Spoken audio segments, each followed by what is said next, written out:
అందరికీ నమస్కారం.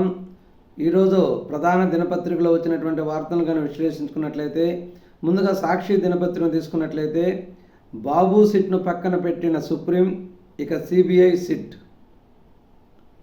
కోట్ల మంది శ్రీవారి భక్తుల మనోభావాలను దృష్టిలో పెట్టుకునే స్వతంత్ర సిట్, తద్వారా దర్యాప్తుపై విశ్వసనీయత పెరుగుతుందన్న అత్యున్నత న్యాయస్థానం. చంద్రబాబు వ్యాఖ్యలు ఖచ్చితంగా ప్రభావితం చేస్తాయి, అందువల్ల స్వతంత్ర దర్యాప్తునికి ఆదేశించాలని కోరిన కపిల్ సిబల్, జగన్ లాయర్. దర్యాప్తు బృందంలో 2 సిబిఐ అధికారులు, 2 రాష్ట్ర పోలీసులు, ఎఫ్ఎస్ఎస్ఐ నుంచి ఒకరు. తిరుమల లడ్డూ నెయ్యి కల్తీపై ఆరోపణలపై సుప్రీంకోర్టు కీలక ఉత్తర్వులు. తప్పు చేసిన బాబు క్షమాపణ చెప్పాలి, మాజీ సీఎం వైఎస్ జగన్ డిమాండ్. దేవుడిని రాజకీయాల్లోకి లాగొద్దని, పొలిటికల్ డ్రామా చేయొద్దని సుప్రీంకోర్టు అక్షింతలు. సిగ్గు ఎగ్గు లేకుండా కోర్టు తీర్పు వక్రీకరణ. సీఎం చంద్రబాబును నిలదీసిన వైఎస్ఆర్సీపీ అధ్యక్షుడు వైఎస్ జగన్. ఎక్స్ వేదికగా టీడీపీ దారుణంగా అసత్య ప్రచారాలు. కోర్టు చంద్రబాబును తప్పుపడితే మాపై దుష్ప్రచారం. అబద్ధాలకు రెక్కలు కట్టి గోబల్స్ ప్రచారం చేస్తావా? సీఎం చంద్రబాబును నిలదీసిన వైఎస్ జగన్. 100 రోజుల పాలనా హామీల అమలులో వైఫల్యం, వాటి నుంచి ప్రజల దృష్టి మళ్లించడానికి శ్రీవారితో ఆడుకుంటావా? ఇంకా ప్రధాన దినపత్రికలో మెయిన్ పేజీ మొత్తం ఇదే. నిలదీసిన చంద్రబాబు, తప్పు చేసిన చంద్రబాబు, అంతా వ్యతిరేక వార్తలు మనకు తెలిసిందే కదా. అదేవిధంగా ఈనాడు దినపత్రికను కానీ తీసుకున్నట్లయితే, కల్తీ నెయ్యిపై దర్యాప్తునకు 5గురితో సిట్, ప్రత్యేక దర్యాప్తు బృందాన్ని ఏర్పాటు చేయండి. సిబిఐ రాష్ట్ర ప్రభుత్వం నుంచి 2 పోలీసు అధికారులు, ఎఫ్ఎస్ఎస్ఐ నుంచి ఏఐ నుంచి ఒక సీనియర్ అధికారి. సిబిఐ డైరెక్టర్ పర్యవేక్షణలో దర్యాప్తు కొనసాగించాలి, సుప్రీంకోర్టు ఆదేశం. సుప్రీంకోర్టు నిర్ణయాన్ని స్వాగతిస్తున్నాం, ముఖ్యమంత్రి చంద్రబాబు. సిట్టు లేదు, బిట్టు లేదు. చంద్రబాబుకు దేవుడంటే భయం, భక్తి ఉంటే క్షమాపణ చెప్పాలి, కోరాలి. వైకాపా అధినేత జగన్ వ్యాఖ్యలు. తీర్పుపై జగన్ వక్ర భాష్యాలు. సుబ్బారెడ్డికి అక్షింతలు వేస్తే రాష్ట్ర ప్రభుత్వాన్ని తప్పు పట్టిందని అసత్యాలు. ఆర్థిక మంత్రి పయ్యావుల్ కేశవ్. కిలో నెయ్యి 355కు కొని టీటీడీకి 320కే సరఫరా. ఇది మరీ విచిత్రం.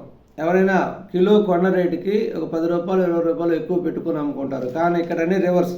జగన్మోహన్ రెడ్డి యొక్క పరిపాలనే రివర్స్, ఆలోచనే రివర్స్, చేసే వ్యవహారాలే రివర్స్. కాబట్టి ఇది కూడా రివర్స్కే అమ్మారనమాట. అంటే 355కు కొని 320కే సరఫరా. ఇది ఎలా సాధ్యం? కిలోకి 335 చొప్పున నష్టం భరించి ఏకంగా 10 లక్షల కిలోల పంపిణీ.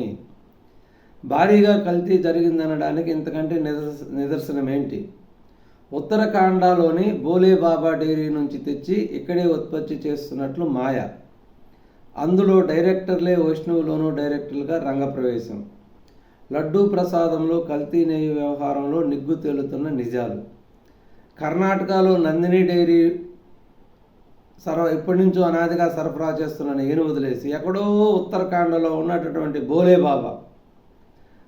బాబా డైరీ నుంచి నెయ్యి తెచ్చి బోలే బాబా డైరీ నుంచి 355కు కొని దాదాపు 1000 కిలోమీటర్ల పై దూరం ఉన్నటువంటి ప్రాంతం నుంచి 355 రూపాయలకు కొని ఇక్కడ 320కి అమ్ముతున్నారు.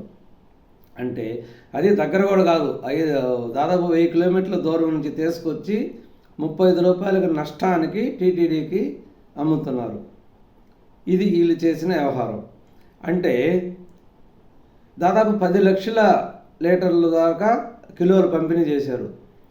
అంటే ఈ పరిణామాలు, ఈ వెహికల్స్ తిరిగిన ప్రదేశాలను బట్టి కానీ చూసినట్లయితే, ఒక 100 కేజీలు అక్కడ కొన్నారనుకో, ఇంకొక 100 కేజీలు ఇక్కడ కలిపి 200 కేజీలకి, దాన్ని 200 కేజీలు కల్తీలు కలిపి చేసినట్లయితే అప్పుడు వీళ్ళు ఇచ్చిన రేటు గిట్టుబాటు అవుతుంది. అంటే 355కు కొని 320కి ఎలా అమ్ముతారు మరి కల్తీ లేకుండా? కల్తీ చేస్తేనే కదా ఎవరు నష్టానికి. ఏది కొంచెం 100 కేజీలు 200 కిలోలు, లేకపోతే 100 క్వింటాలు 200 కిలోలు, 10 లక్షల టన్నుల 10 లక్షల కిలోలు నెయ్యిని 355కు కొని 320 రూపాయలకు అమ్మారంటే ఈ వ్యవహారాలన్నింటిని బట్టి ఖచ్చితంగా ఇక్కడ కల్తీ జరిగిందని తేటతెల్లం అవుతుంది. స్పెషల్ సిట్ అనేది వేశారు కాబట్టి సుప్రీంకోర్టు పర్యవేక్షణలో ఖచ్చితంగా ఇది మంచో చెడో తేలిపోతుంది. వైభవంగా బ్రహ్మోత్సవాల ప్రారంభం. కొత్త రైళ్లు నిర్మించండి, కొత్త రైళ్లు నడపండి, పెండింగ్ ప్రాజెక్టులన్నీ త్వరగా పూర్తి చేయండి, రైల్వే జీఎంను కోరిన రాష్ట్ర ఎంపీలు. త్వరలో విశాఖ రైల్వే జోన్ పనులు, కేంద్ర మంత్రి శ్రీనివాస్ వర్మ. నెత్తురోడిన దండకారణ్యం. ఛత్తీస్గఢ్లో భారీ ఎన్కౌంటర్, 30 మంది మావోయిస్టుల దుర్మరణం. మధ్యాహ్నం నుంచి సాయంత్రం వరకు కాల్పులు, మృతుల సంఖ్య పెరిగే అవకాశం ఉంది. ప్రతి కుటుంబంలో పారిశ్రామికవేత్తను తయారు చేద్దాం, చిన్న పరిశ్రమలకు ప్రోత్సాహాలపై సీఎం చంద్రబాబు సమీక్ష. సుప్రీంకోర్టు నిర్ణయాన్ని స్వాగతిస్తున్నాం, ముఖ్యమంత్రి చంద్రబాబు. తిరుమల శ్రీవారి లడ్డు ప్రసాదంలో కల్తీ నెయ్యి వినియోగించారనే ఆరోపణలపై స్వతంత్ర దర్యాప్తునకు 5 సభ్యులతో సిట్టు ఏర్పాటు చేస్తున్నట్లు సుప్రీంకోర్టు ఇచ్చిన ఆదేశాన్ని గౌరవిస్తున్నట్లు ముఖ్యమంత్రి చంద్రబాబు స్పష్టం చేశారు. సిట్లో ఏపీ ప్రభుత్వం తరపున 2 పోలీసు అధికారులు, సిబిఐ నుంచి ఇద్దరు FSSAI నుంచి ఒక సీనియర్ అధికారి సభ్యులుగా ఉండాలని కోర్టు సూచించిన విషయాన్ని ఎక్స్ వేదికగా ప్రస్తావించారు. సత్యమేవ జయతే, ఓం నమో వెంకటేశాయ అని పేర్కొనడం జరిగింది. జగన్మోహన్ రెడ్డి గారు సిట్టు దర్యాప్తుని స్వాగతించట్లా. సిట్టు దర్యాప్తుని మేము స్వాగతిస్తున్నాం, ఈ దర్యాప్తు నిజాన్ని నిగ్గు తేల్చాలి అనే ఒక మాట కూడా మాట్లాడాల. అంటే నిన్న మళ్ళీ ప్రెస్ మీట్ పెట్టి ఎంపిక చేసుకున్నటువంటి విలేకరులను పిలుచుకొని ప్రెస్ మీట్లో మాట్లాడాడు. ఈ ప్రెస్ మీట్లో సిట్టు లేదు, బిట్టు లేదు, సిట్టు లేదు, బిట్టు లేదు. ఆధారాలు చూసి ఎవరైనా అక్కడ ఏమీ జరగలేదనే చెప్పాలి. ఆధారాలు చూసి, నేను ఇచ్చిన ఆధారాలు చూసుకొని అక్కడ ఏమి జరగలేదని మాత్రమే చెప్పాలి. సిట్టు లేదు, బిట్టు లేదు. వైకాపా అధినేత జగన్ వ్యాఖ్యలు. అంటే నేను చెప్పా కదా, అక్కడి నుంచి ట్రాన్స్పోర్ట్ లారీ వస్తుంది, గేట్ దగ్గరికి వస్తుంది, గేట్ దగ్గర చెక్ చేస్తారు, అక్కడ కల్తీ చూస్తారు, కల్తీ జరిగినట్టు మా ల్యాబ్లో కానీ రుజువైనట్లయితే దాన్ని వెనక్కి పంపిస్తారు, దాన్ని వాడరు అని నేను చెప్పాడు కదా. కాబట్టి ఆయన చెప్పిందని ఆధారాలుగా చూసుకొని అక్కడ అందరూ కూడా కల్తీ జరగలేదనే చెప్పాలి. ఒకవేళ జరిగి ఉన్నా కూడా నేను చెప్పే కాబట్టి జరగలేదనే చెప్పాలి. అంతా నా ఇష్టం. సనాతన ధర్మం అంటే ఈ మనిషికి తెలుసా? సనాతన ధర్మం గురించి ఉప ముఖ్యమంత్రి పవన్ కళ్యాణ్ చేస్తున్న వ్యాఖ్యల గురించి విలేకరులు ప్రస్తావించగా జగన్ స్పందిస్తూ, అసలు సనాతన ధర్మం అంటే ఏంటో ఈ మనిషికి తెలుసా? ఆయన కూటమిలో ఉన్నారు. ఆయన కళ్ళ ముందే చంద్రబాబు దుష్ప్రచారం చేస్తూ కోట్ల మంది భక్తులు అనుమానాన్ని సృష్టిస్తూ తప్పు చేశారు. అందులో ఆయన భాగమై మళ్ళీ సనాతన ధర్మం అని మాట్లాడటం సరైనదేనా? తప్పు చేస్తే దాన్ని ఎత్తి చూపకుండా గుడ్డిగా సమర్థించడం ఇదేం ధర్మం అని వైకాపా అధినేత ప్రశ్నించారు. అసలు ఒక విషయం, ఇది జరిగింది, ఇది జరగలేదని తెలిస్తే ప్రభుత్వం యొక్క గౌరవమే తగ్గుతుంది, ప్రభుత్వం పెద్దలే ముద్దాయిలు అవుతారు. మీరు ఆనందంగా దీన్ని సిట్టు దర్యాప్తును స్వీకరించి దర్యాప్తుకు సహకరించి అక్కడ ఏమి జరగలేదు, దీని అనవసరంగా భక్తుల మనోభావాలను దెబ్బతినే విధంగా చంద్రబాబు నాయుడు గారు ప్రవర్తించారు అని చెప్పి చంద్రబాబు నాయుడు గారిని ముద్దాయం చేయండి.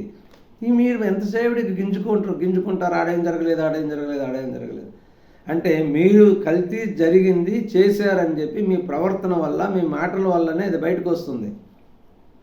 ఇంత జరిగిన తర్వాత మీరు ఎంత చేసినా కూడా ఎక్కడ దర్యాప్తు ఆగదు.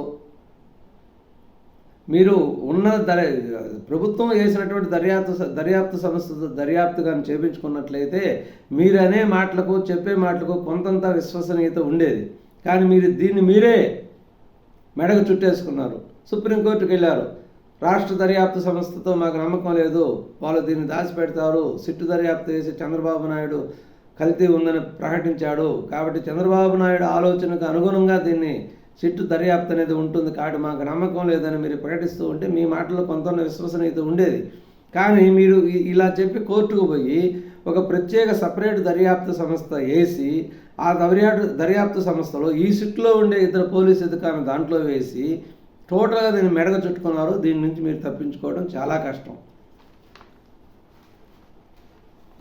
సుప్రీంకోర్టు తీర్పునకు జగన్ వక్ర భాష్యాలు. ఆర్థిక మంత్రి పయ్యావుల కేశవ్ ధ్వజం. తిరుమలలో కల్తీ అంశంపై సిట్టు దర్యాప్తునకు సంబంధించి సుప్రీంకోర్టు రాతపూర్వకంగా ఇచ్చిన తీర్పును వైకాపా అధ్యక్షుడు జగన్ వక్రీకరించారని ఆర్థిక మంత్రి పయ్యావుల కేశవ్ ధ్వజమెత్తారు. తీర్పులో ఏముందో పూర్తిగా వెల్లడి కాకముందే వక్ర భాష్యాలతో ప్రజల్ని తప్పుదోవ పట్టించేందుకు ప్రయత్నించారని మండిపడ్డారు. తిరుమల లడ్డీలో కల్తీ జరిగిందని నమ్ముతున్నాం. కేంద్ర మంత్రి శ్రీనివాస వర్మ. దొంగలు నీతులు బోధించడం విడ్డూరం. జగన్ది ఇంట్లో ఒక మతం, రోడ్డుపై మరో మతం. కేంద్ర మాజీ మంత్రి అశోక్ గజపతిరాజు. సాంప్రదాయాలు పాటించని జగన్.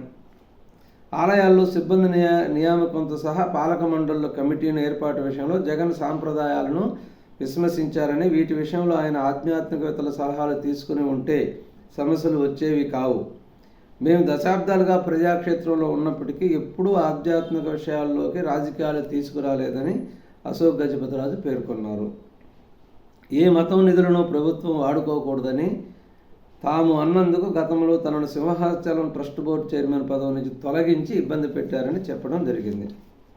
జగన్ను దెబ్బతీయాలనే ప్రసాదం కల్తీ ఆరోపణ. వైకాపా రాష్ట్ర ప్రధాన కార్యదర్శి సజ్జల. లడ్డూ నాణ్యత బాగోలేదని లోగడ కూడా ఫిర్యాదులు వచ్చాయి. వైవి సుబ్బారెడ్డి. ఇది ఈరోజు ప్రధాన దినపత్రికలో ఉన్నటువంటి ముఖ్యాంశాలు. మరొక ముఖ్యమైన విషయాలతో మళ్ళీ కలుద్దాం. నమస్కారం, ధన్యవాదాలు.